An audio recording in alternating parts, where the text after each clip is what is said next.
Welcome to Kiss the Reviews. I'm Armando, that's Corey, and today we are reviewing I Know What You Did Last Summer, the 1997 horror flick. You're already shaking your head, and I love it. It damn sure isn't Scream. That's all I'm going to say. No, it sure wasn't.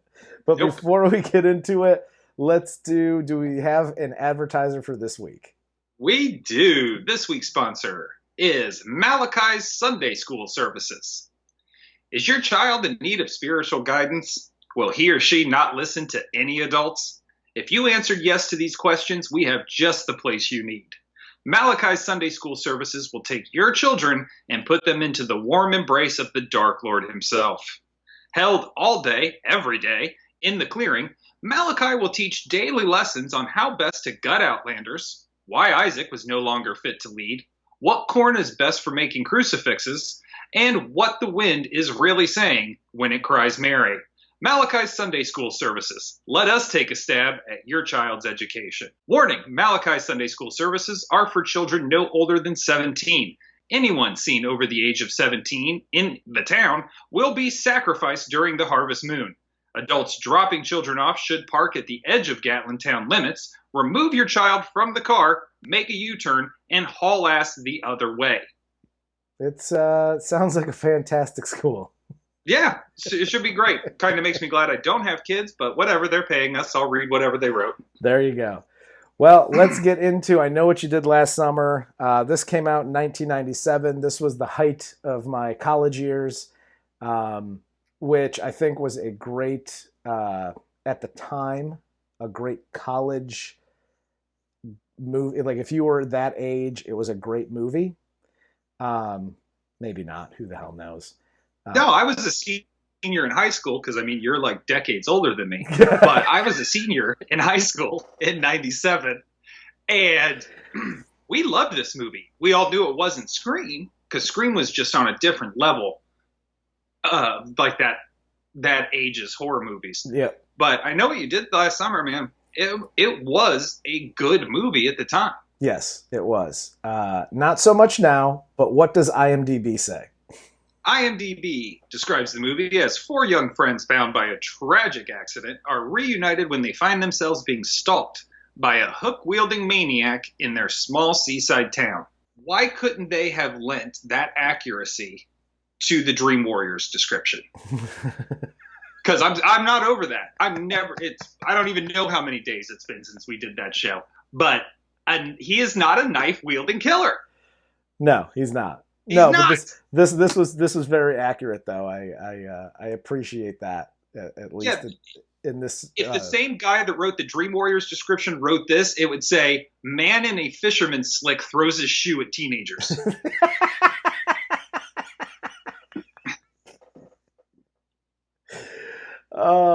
There are. I want to keep this because there are so many twists and turns to this movie, and I don't know what the writer. I think it was Kevin Williamson who wrote the screenplay to this.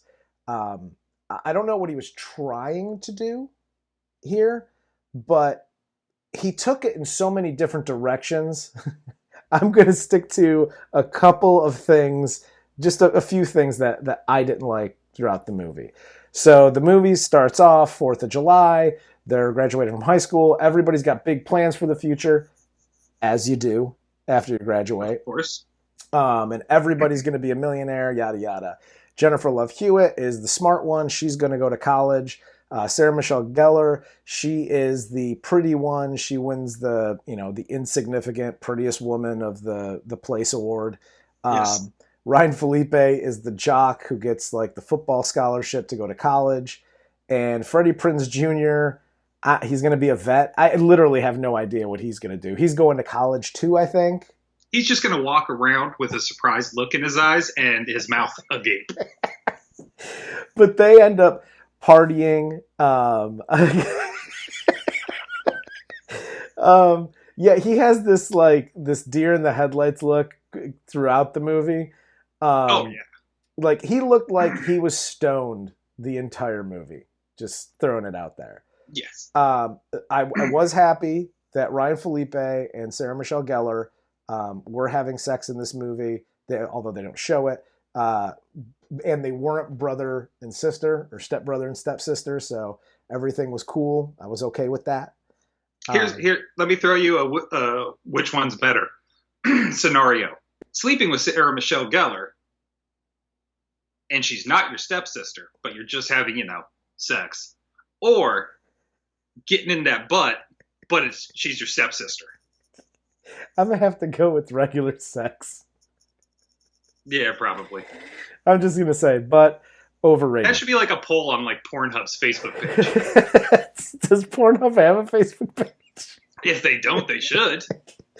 So back into the movie, they Oh they yeah, what were we talking about? they go into this 4th of July. They're partying. Ryan Felipe apparently is an alcoholic, so he gets shit faced, and Freddie Prinze Jr. drives his car, and they're going back to town. They were at their little beach, whatever.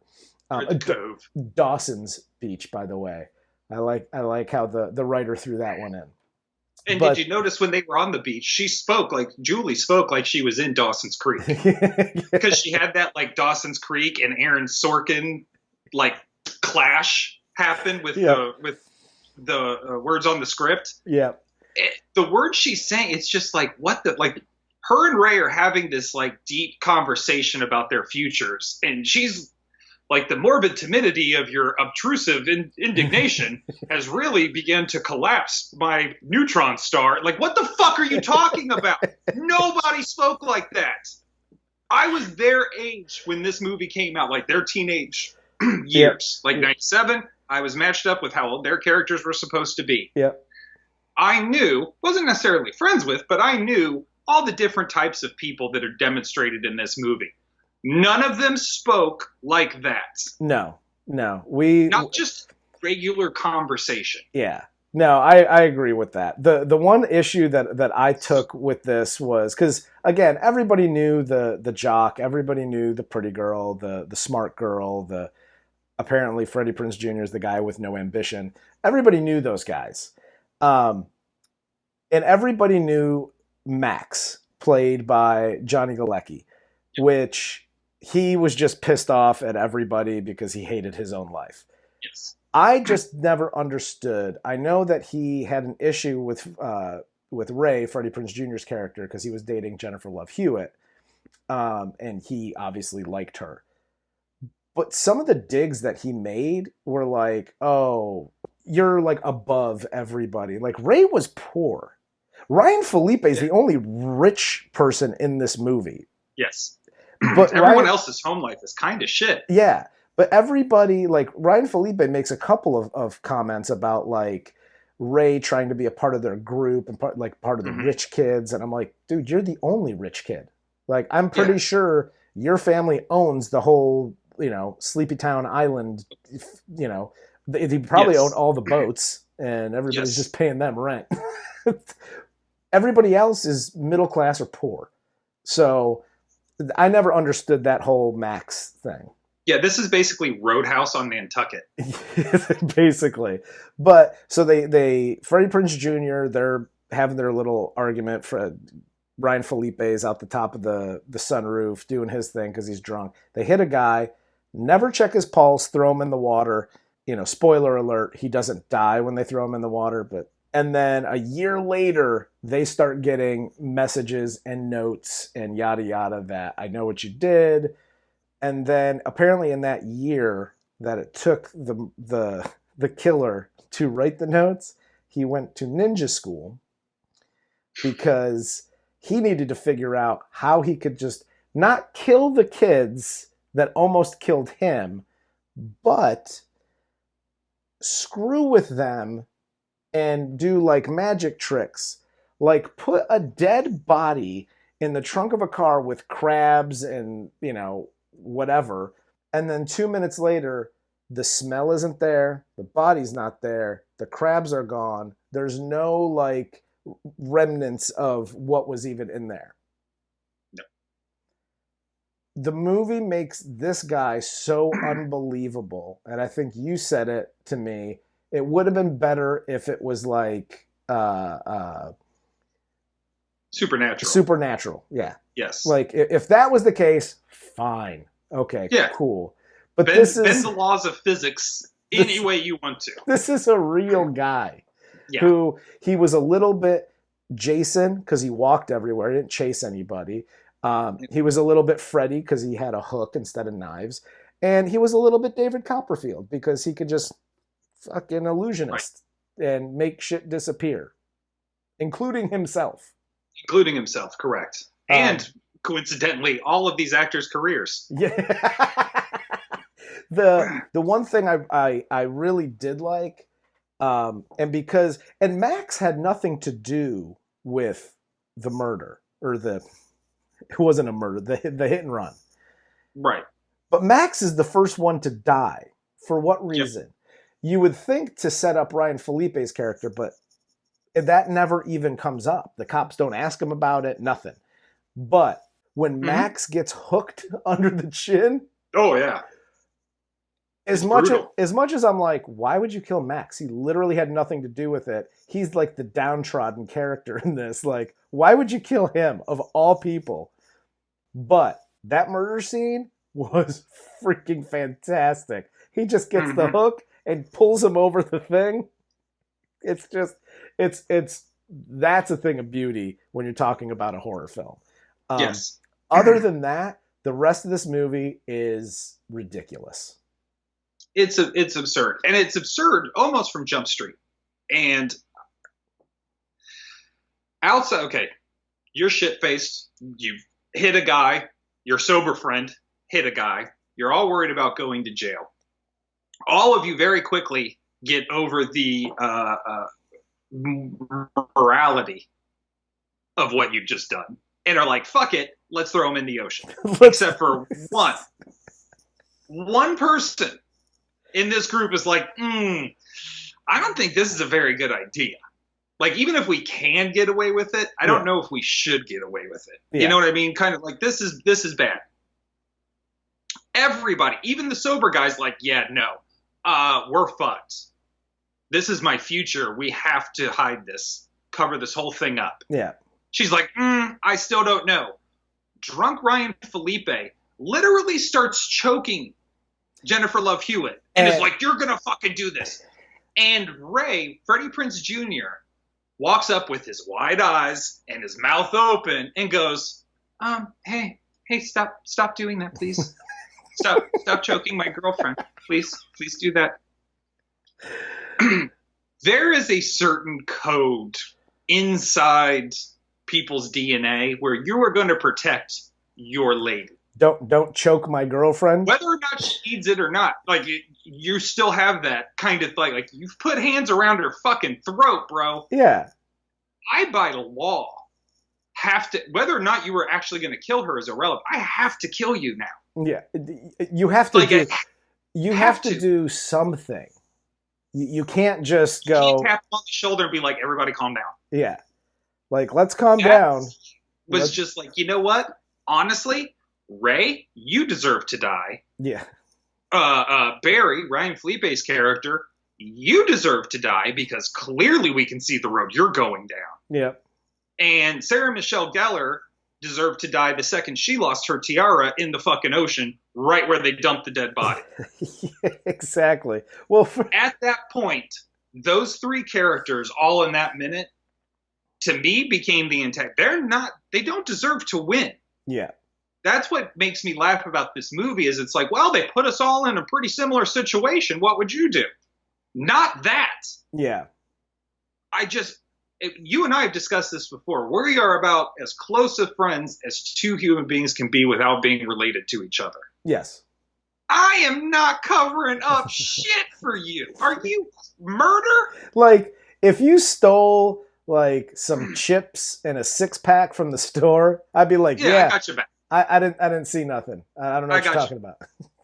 If you murdered somebody, no, I am not going to be your Brendan Dassey. Yeah, I'm not going down with you ever.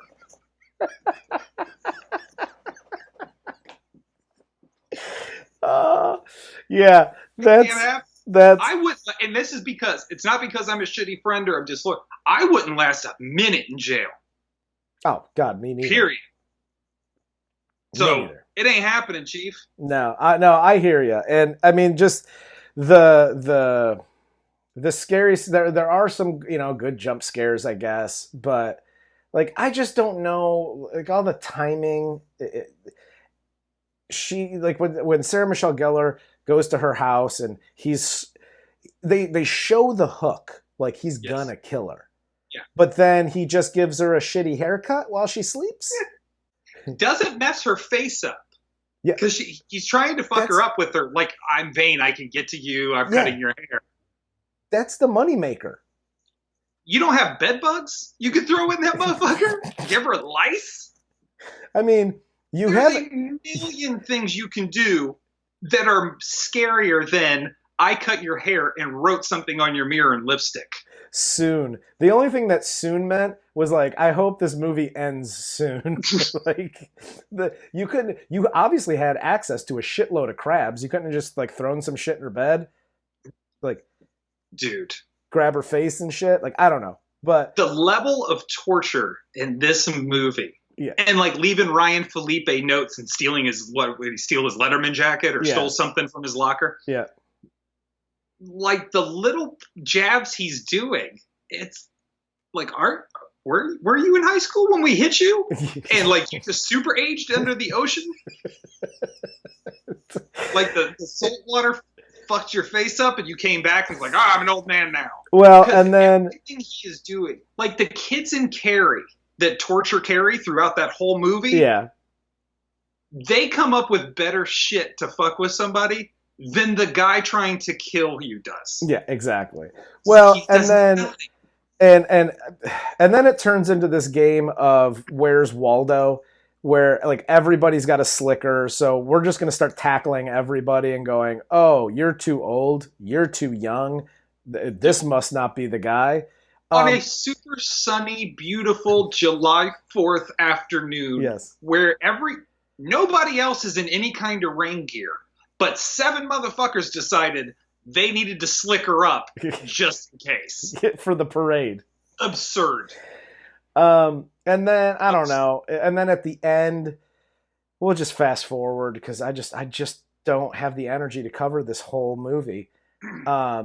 We forward to the end. They have the huge fight on the boat, which apparently this boat is like a 50-foot yacht. Like, oh, triple decker. Yeah, like there's all kinds of out. nooks and crannies that she can hide and whatever. They get the guy, chops off his arm, the arm that he used to hook people with. And then he falls into the ocean, which is where we started in the first place. He's obviously not dead, whatever. But Freddie, and this is what made me want to break my TV.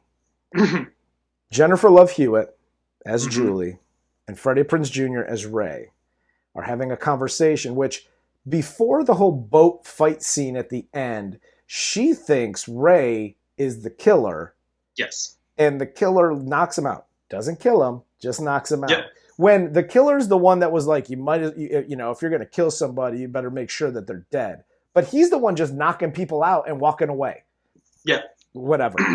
And then... Well, it's because he saw how Ray fucking responded when Barry choked Jennifer Love Hewitt. It's like, all I got to do is punch this pussy. He ain't going to do nothing. But the police are there.